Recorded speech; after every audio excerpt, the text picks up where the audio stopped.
La tarde del 6 de diciembre de 1920, el cielo de Moguer se teñía con sus colores más hermosos para dar la bienvenida a un niño que acababa de nacer en la calle del Caño. Un niño que llegaría a ser poeta, pero que, sobre todo, llegaría a ser una de las personas más buenas, honradas y generosas que esta ciudad ha dado al mundo: Francisco Garfias López. Su padre, Domingo Garfias, y su madre, Pastora María López, tenían ya 2 hijos, José Manuel, el mayor, y Pastora, a los que se unió el pequeño Curro, que así llamaban cariñosamente al niño que crecía feliz entre el amor de sus padres, los desvelos de su hermana y el lento pulso de un Moguer detenido en el tiempo. En un pueblo sureño, Andalucía, en un frío de luz, diciembre en pena, como un endecasílabo en cadena me hallé sobre mi vía. Me pusieron Francisco, una ambrosía, me apellidaron Garfias, y en mis venas hubo un dolor de amor a hierbabuena asoladas por garfios de alegría. Soy Francisco Garfias, nací en Moguer, en esta misma casa que ven ustedes. Aquí en esta casa nació mi madre, nació mi abuela materna y nacieron mis hermanos. De manera que aquí hay muchas raíces. Aquello que decía Pablo Neruda de la raíz de la sangre, yo la encuentro aquí. En aquella casa, Garfias comenzó desde niño a interesarse por todas las facetas del arte de la mano de Pastora, su hermana del alma, que era profesora de piano, amante de la pintura y lectora empedernida. Aficiones que inculcó desde su infancia a Curro, que la tuvo siempre como principal apoyo en su crecimiento intelectual y espiritual. Aunque tú misma seas quien me lo digas, nunca lo creeré. No importa lo que digan los otros, ni lo que digas tú. Tú estás hecha sin roces dentro de mí, más tú que tú misma quizás. Tú, fuera tarde o noche, pero dentro de mí, aurora permanente. Las antiguas calles de Moguer, con su ritmo lento y su pozo de historia, vieron pasar al joven Garfias, cuya fina sensibilidad fue impregnándose de la serena belleza de sus monumentos, de sus ancestrales tradiciones y devociones y de los limpios paisajes de sus montes.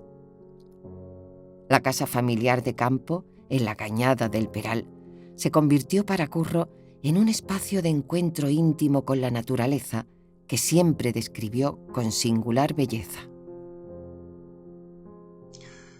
Estaba aquí y ya no está.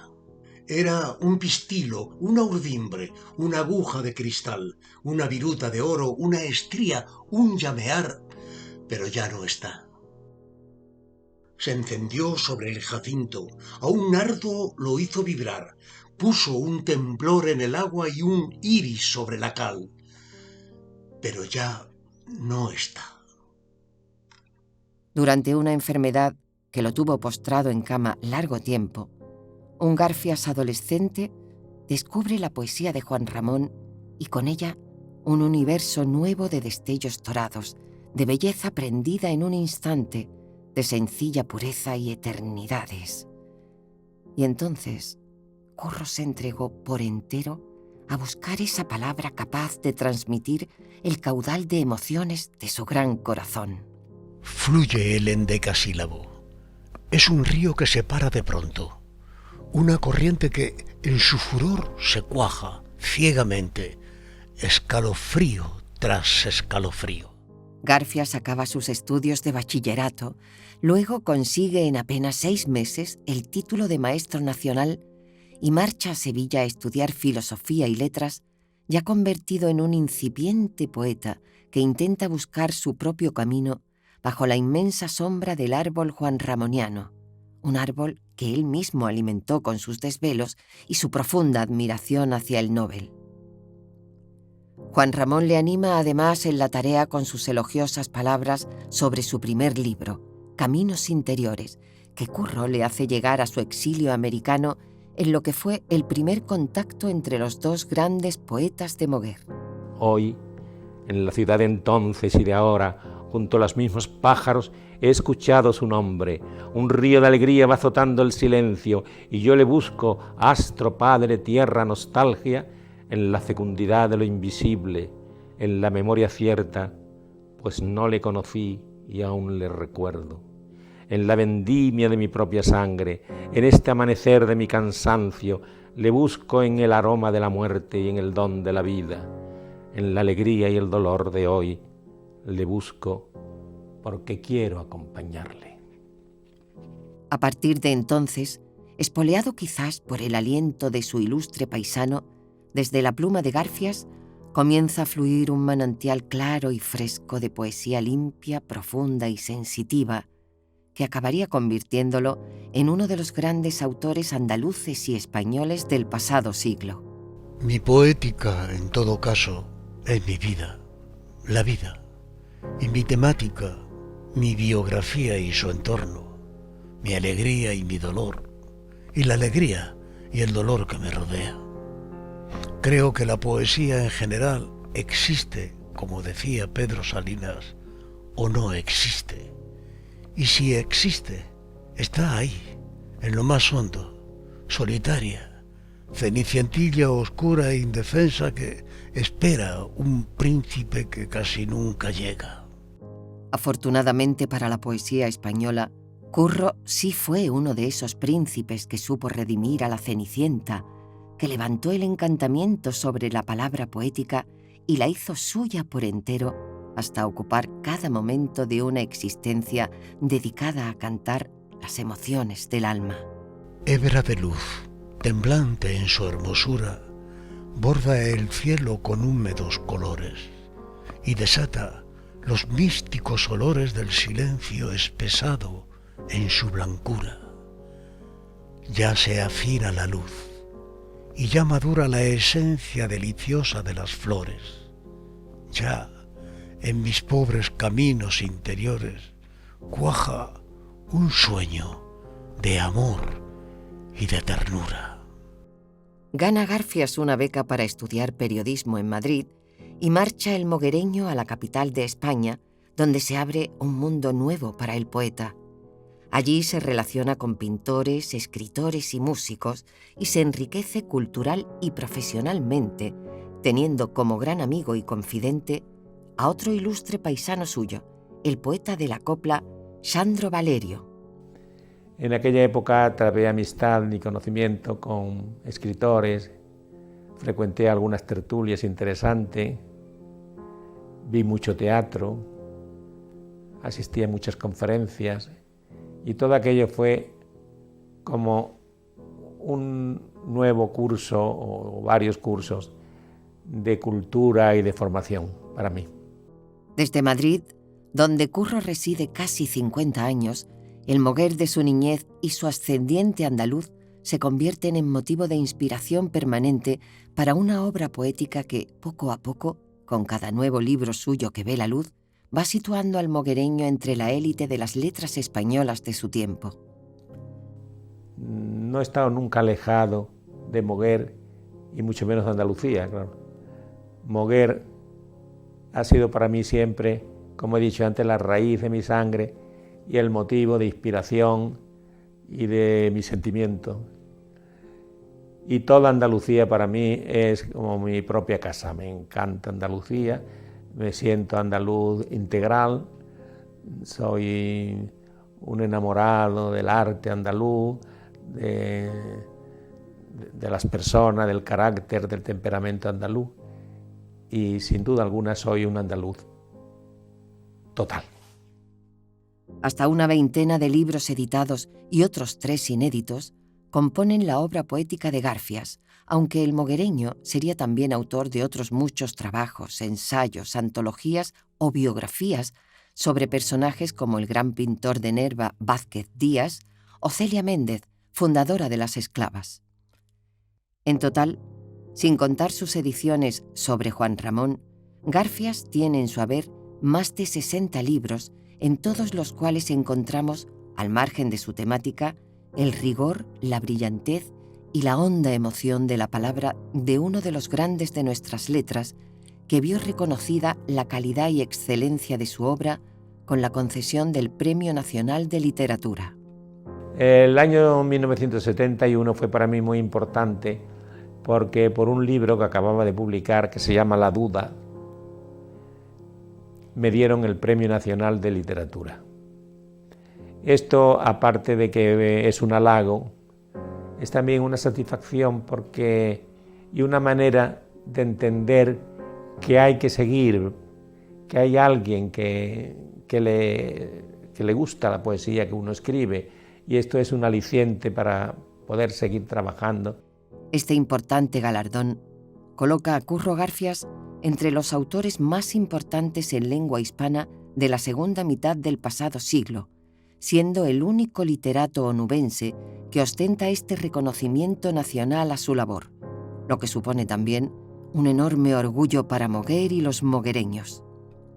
Yo creo que cuando pasen los años y el tiempo haga su labor de selección y de poda en la amplísima nómina de poetas onubenses, Francisco Garfias es uno de los 3 o 4 que van a quedar para la posteridad. Porque Garfias es un poeta esencial y su poesía es poesía de la que no pasa. Hay poetas que escriben bien, poetas originales, que nos sorprenden, que son capaces de jugar con las palabras. Pero cuando un poeta de verdad se la juega, es cuando habla de los grandes temas del amor, el tiempo y la muerte. Y es ahí donde yo creo que Garfias se revela como un poeta esencial, de una finura y de una profundidad que está al alcance solo de unos pocos privilegiados. Poeta de la sencillez, humilde trovador de los sentimientos, Garfias se hizo acreedor con su obra lírica no solo a estos galardones, sino sobre todo a la admiración y el respeto del mundo literario, que reconoció desde el primer momento la valía del autor moguereño y la profundidad y fecundidad de una obra que sin duda perdurará en la memoria de quienes aman la belleza y la emoción de la palabra. De la obra poética de Francisco Garfias yo destacaría muy brevemente 3 aspectos. El primero y más importante es que se trata de la obra de un poeta con voz propia, reconocible, que se sostiene por sí misma, anclada en una tradición que va desde la poesía de cancioneros, pasando por Lope de Vega, Espronceda, Zorrilla, Rubén Darío, el primer Juan Ramón Jiménez, y acabando en autores de coplas como Sandro Valerio y el mismísimo Rafael de León. Toda una tradición tanto culta como popular. El segundo aspecto que yo destacaría es que esa voz propia está impulsada por hondas inquietudes existenciales, fundamentalmente religiosas. Es la propia biografía de Francisco Garfias la que está presente en toda su trayectoria lírica. Y el tercer aspecto de su poesía es que se trata de una poesía sonora, una poesía que se puede leer en voz alta. Francisco Garfias conocía muy bien y era capaz de entrar en cualquier tipo de estrofa, tanto popular como culta. ¿Qué aporta Francisco Garfias a la poesía actual? Me parece que es un precursor de esa llamada línea clara, inteligible, que está ahora tan vigente en la poesía de los últimos años. La esencia poética de Garfias se alimenta de la luz, de los aromas, de la música y el viento, del color y la alegría. Pero también se viste a veces de fina tristeza y desencanto en una continua lucha interior entre su profunda formación religiosa y el dolor del mundo que araña su corazón sensible y bondadoso. En relación con Francisco Garfias, Curro para los amigos, no fue simplemente amistosa, sino fraternal. Él era un andaluz que había dejado atrás su pueblo hermoso como yo había dejado el mío. Y desde un principio intimamos y mantuvimos una amistad y una relación muy profunda. Su poesía fue siempre honda, trascendente, pero yo destacaría la pulcritud de su escritura, su dominio verbal, su dominio versal. Yo aprendí de él muchas cosas y él, a través de sus libros, fue componiendo una obra que, a mi juicio, permanece y debe de permanecer, porque tiene la entidad suficiente y la categoría suficiente para ello. La labor que él realizó sobre y con su paisano Juan Ramón Jiménez fue muy reconocida y premiada. Yo creo que ahora, a estas alturas de sus otras vidas, ellos están en aquel otro lado, hablando una y otra vez de su mujer, de lumbre y cielo. Como también sucediera con Juan Ramón, Francisco Garfias quiso ser pintor antes que poeta, y aunque no llegó a desarrollar esta capacidad artística, sí que es autor de varios cuadros en los que deja también patente su exquisita sensibilidad y su dominio de la composición pictórica. Yo empecé, antes que quizás que escribir, empecé a pintar. Me ha encantado siempre la pintura y me sigue encantando, pero la verdad es que nunca llegué a ser un pintor profesional. Yo era un aficionado y no llegué a madurar por ese lado.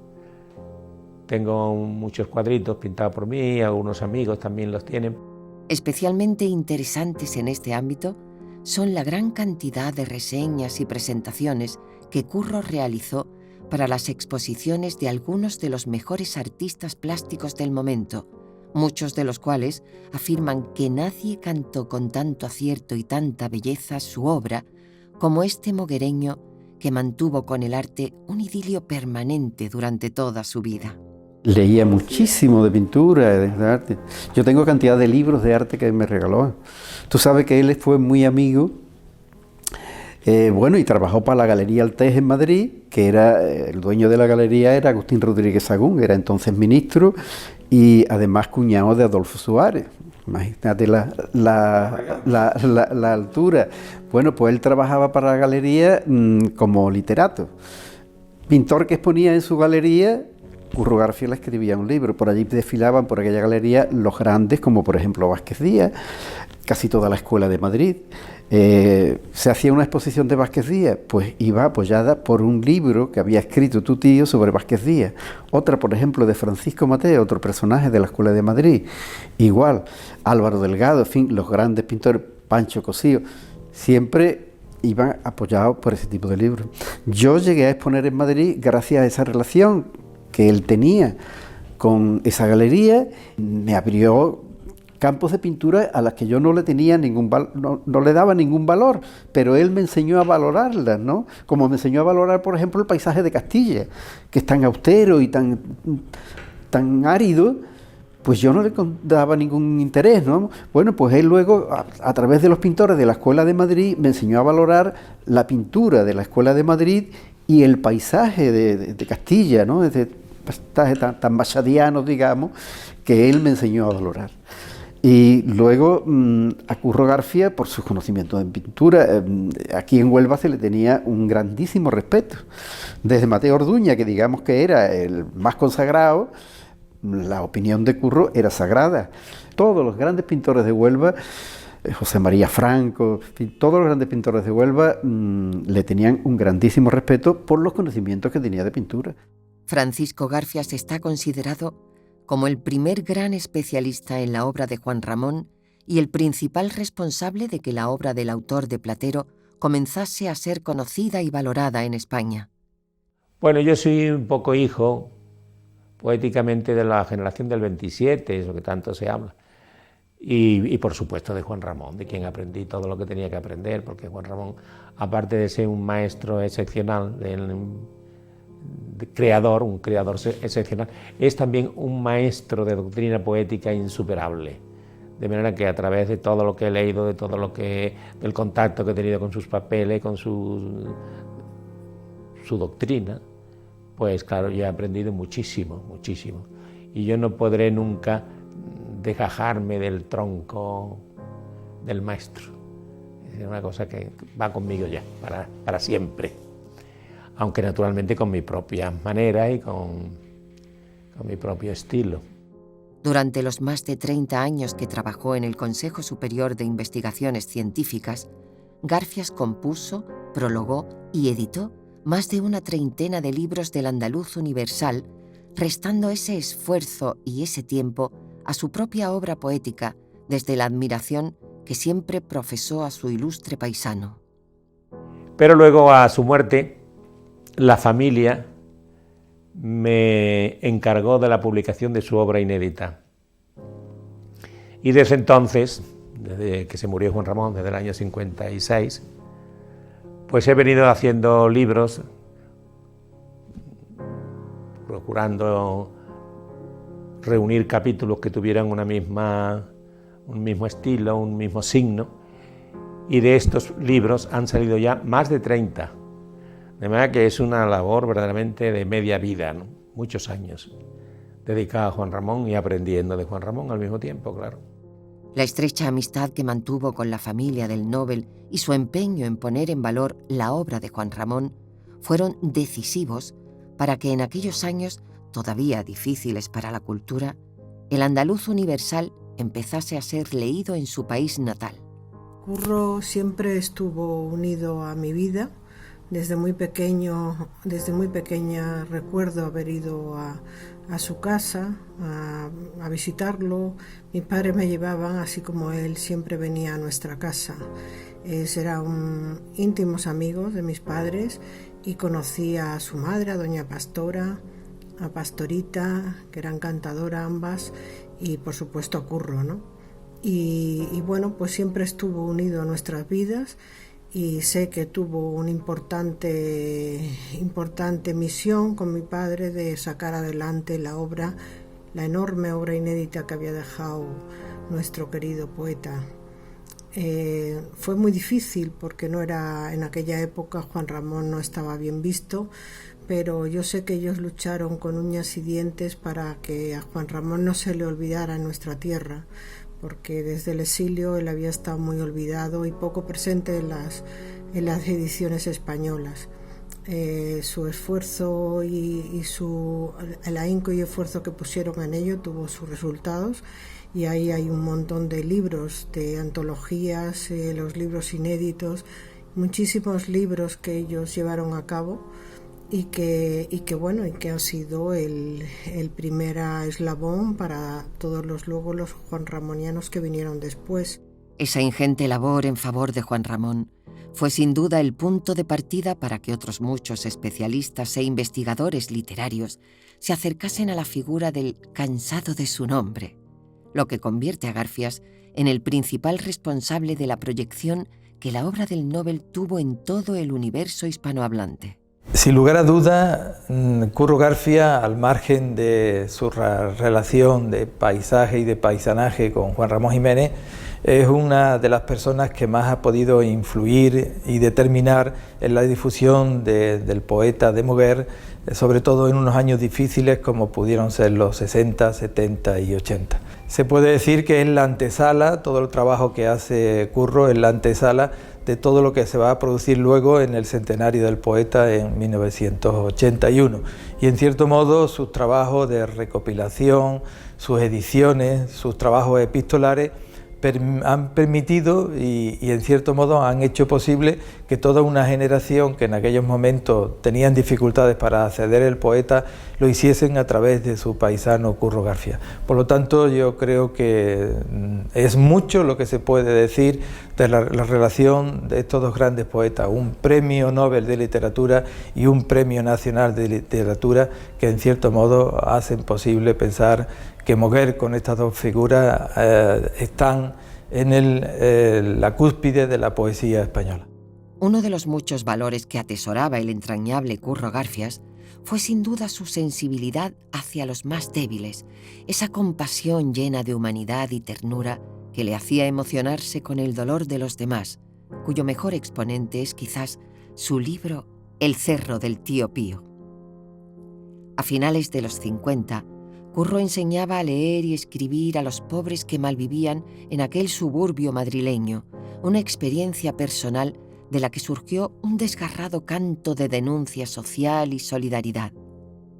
Decir pobreza es colocar al cielo una mancha grisácea, opaca y lenta, al borde de la pena amanecida, en el silencio amargo de las bocas, en el centro del cerro, a contratiempo. Yo te he visto, Señor. No te ocultaban la voluta de oro ni el barroco párpado del incienso. El fallecimiento de las dos mujeres que llenaron su vida y alentaron la profunda sensibilidad del poeta, su madre Pastora María y su hermana y confidente Pastora, esperado el primero, pero siempre doloroso y repentino y trágico el segundo, sumen a Garfias en una profunda crisis existencial de la que surgen poemas llenos de dolor, de emocionado recuerdo y melancolía. 1 más 1 dan tan solo un canto si la muerte en el centro nos asombra. Un nombre que se hiela y que se nombra y otro nombre, Señor, dan solo un llanto. 2 fechas, 2 abismos y un espanto que el verbo entre latidos desescombra. 2 agonías y una sola sombra. Un hombre solo para tanto y tanto. A finales de los 90, el poeta, que lleva ya casi 50 años residiendo en Madrid, regresa definitivamente a su casa de la calle del Caño. Fresca, larga y llena de recuerdos, y al jardín de Pastora María, donde las flores siguen pintando de colores las blancas paredes encaladas. Las flores, siempre presentes en la poesía de Garfias, y sobre todas ellas el jazmín, su flor preferida. El sur de los jazmines, el aroma en las crestas nevadas del asombro, la gloria casi azul de las almenas. Lo blanco, aquí en el sur, tiene su nombre, y jazmín se apellida esa blancura.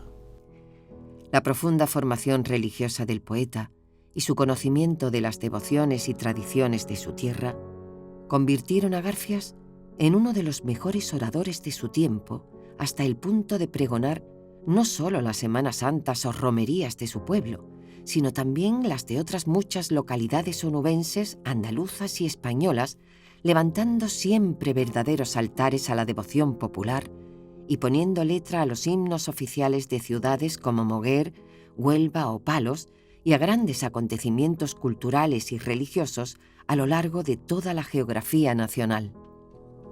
Señora del Pinar y de la Era, Montemayor, florido de campanas, Redentor Claribel, grácil mañana, levedad de la rosa en primavera.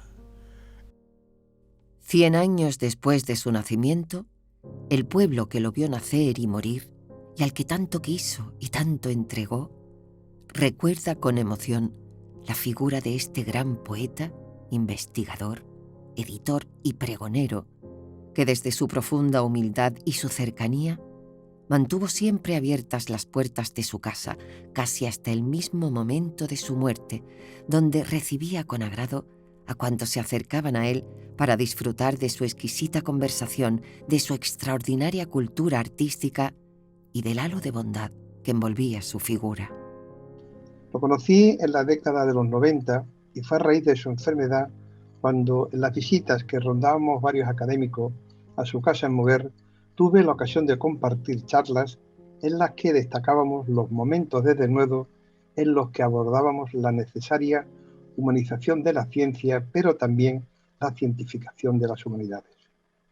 Nos sentimos enormemente orgullosos y honrados con haber contado en vida con Francisco García como uno de los académicos de números más destacados de la Academia Iberoamericana de la Rábida.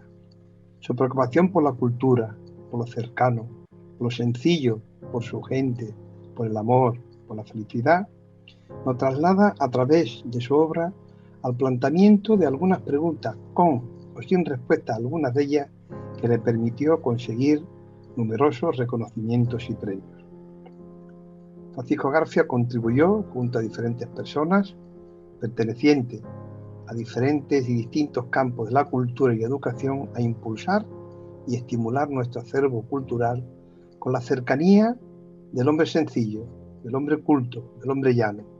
Ese deseo de afán común me cautivó y así la entiendo como una permanente insistencia sobre que lo más importante en la vida es aquello que nos llena de forma individual y nos hace sentir vivos.